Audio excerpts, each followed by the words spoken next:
Big Boss కంటెస్టెంట్‌గా eighth Bigg Boss వెళ్ళాను. Contestant మీరు. 8 సీజన్. సో, 8థ్ సీజన్‌లో యాక్చువల్‌గా బిగ్ బాస్‌లో చూయించేదంతా జెన్యూనేనా యాక్చువల్‌గా? లేకపోతే దాన్ని ఎడిట్ చేసి ప్రెజెంట్ చేసా ఈ డౌట్ చాలా మందికుంది. ఎడిట్ చేస్తారంటే ఎడిట్ చేస్తారు. హ్మ్. కానీ కొత్తగా ఏం క్రియేట్ చేయరు. హ్మ్. ఇప్పుడు ఫుటేజ్ చాలా వస్తది. హ్మ్. ఒక రోజుకి మీకు 200 గంటల ఫుటేజ్ వస్తది. హ్మ్. ఆ 200 గంటల ఫుటేజ్‌లో 24 గంటలు మాత్రం 24/7 లైవ్‌లోకి ఇస్తారు. 1 అవర్ మాత్రం టీవీ షోలో లైవ్‌లో ఏస్తారు. ఓకే. ఇంకో క్వెషన్ ఏంటంటే, హ్మ్. దీన్ని అంటే కాంట్రోవర్షియల్ కావాలనేసి వీళ్ళకి క్యాండిడేట్స్‌కి ట్రైనింగ్ ఇచ్చి మరీ అలా చేయిస్తారని ఒక రూమర్ ఉంది. అస్సలు కాదు. కాదంటారా? అస్సలు కాదు. ఓకే. వాళ్ళంతటికి వాళ్ళు ముందుగానే 'బిగ్ బాస్' పాత ఎపిసోడ్‌లన్నీ చూసేసి వాళ్ళంతటికి వాళ్ళు ఒక స్క్రిప్ట్‌లేసేసుకొని డ్రామాలు చేస్తారు తప్ప, హ్మ్. 'బిగ్ బాస్' ఏ రోజు చెప్పడు ఇట్లా చేయమని. అంటే డ్రామాలు చేస్తారు అని అన్నారు కదా మీరు. అంటే హైలైట్ అవ్వటానికి డ్రామాలు చేస్తారంటారా? లేకపోతే మనకి ఓటింగ్ ఎక్కువ పడటానికి చేస్తారంటారా? ఓటింగ్ ఎక్కువ పడ్డం కన్నా హైలైట్ అవ్వడానికే చేస్తారు.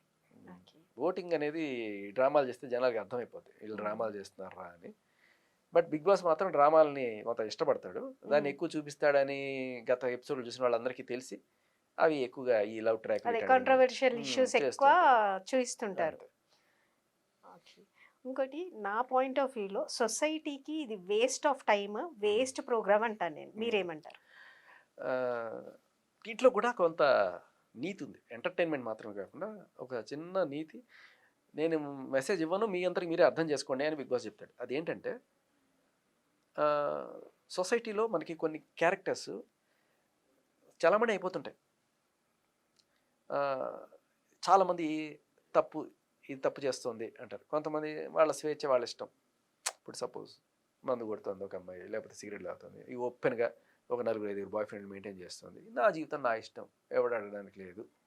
ఇది నా హక్కు అని చెప్పి ఆవిడంటే, అవును ఆవిడ స్వేచ్ఛ, ఆవిడ ఇష్టం అని చెప్పి కొంతమంది సపోర్ట్ చేస్తారు. కొంతమంది ఇదేంట్రా ఇది మన జీవితం, మన కల్చర్‌ని అంతా నాశనం చేస్తున్నారు ఇట్లాంటి వాళ్ళ వల్ల అని చెప్పి ఇలా కొంతమంది ఉంటారు. సో, ఇప్పుడేమవుతుందంటే ఇటువంటి కాంట్రోవర్షియల్ పర్సన్ తీసుకొచ్చి 'బిగ్ బాస్‌లో' పెట్టారనుకోండి. వెంటనే ఒక వారం తిరగకుండా వీళ్ళని పంపించేశారనుకోండి. దాని అర్థం ఏంటి? జనాలు ఛీ! థూ అంటున్నారు నిన్ను. సో, దీని అర్థం ఏంటంటే, నువ్వు గనక ఇటువంటి పర్సనాలిటీ అయితే నిన్ను లోకం మెచ్చదు అని 'బిగ్ బాస్' ఇండైరెక్ట్‌గా ఒక సందేశం. 'బిగ్ బాస్' నేను చెప్పడం కాదు. ప్రజలే చెప్తున్నారు అని చెప్పి చెప్పిస్తున్నాడు.